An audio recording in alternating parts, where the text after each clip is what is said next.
Hi there, I'm Matthew from the Rhodes Business School in Grahamstown. It's exam season again, and everybody's getting stressed out. Now, you've got to start from this premise. Stress fails more students than anything else. So we've got to get on with managing stress. And most universities don't actually have a course which says stress management. They just say, hey, that's your problem. And then your mates bugger off. They say, well, we've got to go and study on our own. And so people get lonely. So, hey, I'm trying to be your pal for a while. Let's have a look at it this way and do some very simple demonstrations of how people get so stressed out and why they fail their exams. So we start off with Chris Gayle. Now, most of us know him from T20 cricket and how he can hit it out of the park. And some students say, I'm going to hit my exam out of the park. And that's not the lesson we're going to take from Chris Gayle. We're just going to have a look at the creeping run rate. So we sort of understand this. Limited overs, we've got 20 overs to score 160 runs. And that's a rate of 8 runs per over. Not too bad. But if we score 5 runs per over for the first 5 overs, hey, the run rate creeps up.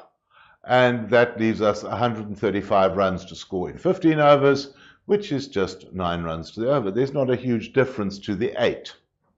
But in action cricket, we know they may be able to make it, but if they leave it and score only 5 runs per over for 10 overs, well, then we've got 11 runs to get per over for the remaining 10 overs.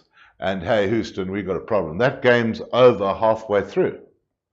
So let's now take that and have a look what happens with preparation for exams. Let's say you want to target 200 hours of good study and preparation for your exams. That's if you've got 5 subjects, 40 hours per subject. That's sort of what we're looking for. And we start 5 weeks before the exams. Let's say we start in early September. We've got to do 40 hours per week. Now that's stressful because you've still got an academic program and you say, where do I find another 8 hours per day? And we'll work on that. But watch what happens. That's already an enormous ask. But now some say, hey, I'll leave it to just 3 weeks before the exam. I can do it. I've got SWAT week, and come SWAT week, I'm going to work like a dog. But the run rate or the hour rate has moved now up to 66 hours per week. That's 12 hours a day. And then we have a problem that the mind just cannot absorb 12 hours a day. And when we get that, that's when people start panicking. I'm never going to be prepared in time, and all sorts of things go stuffing around in your mind. So here's some conclusions. Students fail examinations simply because they start preparing far too late. Get on with it from the beginning and forget this idea that you can study way into the night. It just doesn't work. All that happens is you exhaust yourself, you get stressed, and you plug.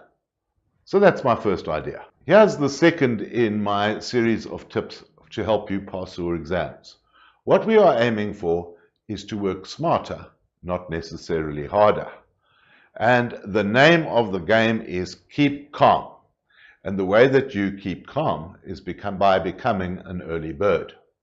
So watch this. Some students will say to me after the exams, Prof, I studied until 2 o'clock in the morning. I worked through my weekends. And my simple answer to that is, I'm not impressed.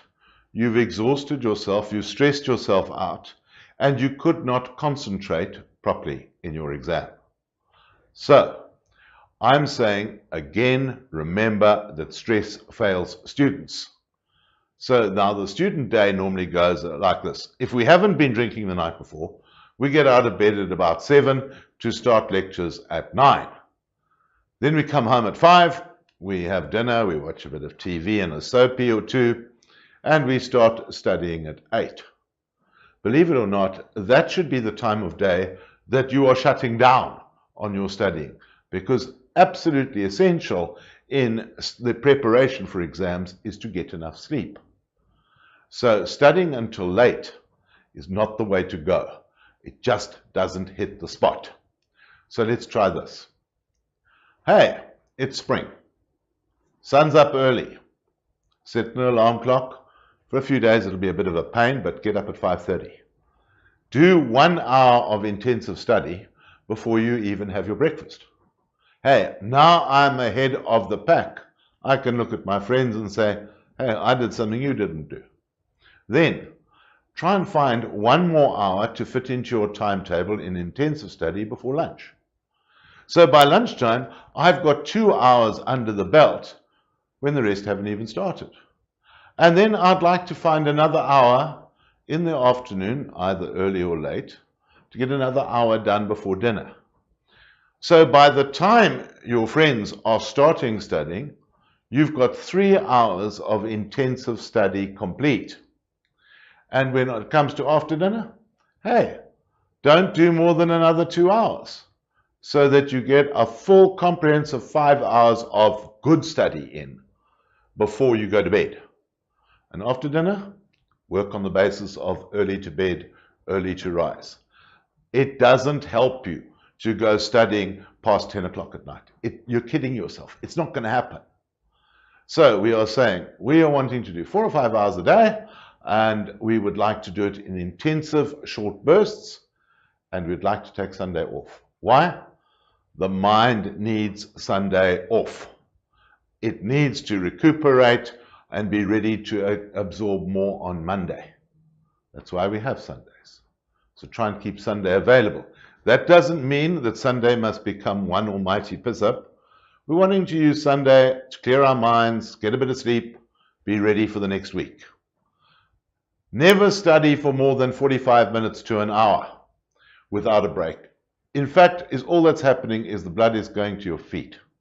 You're not getting yourself anywhere. Study in short, intensive bursts, and most important, please, cell phones off. You can't study doing on WhatsApp. It just doesn't happen. Short, intensive bursts and no disturbances, please. Let's see whether we can take these concepts further.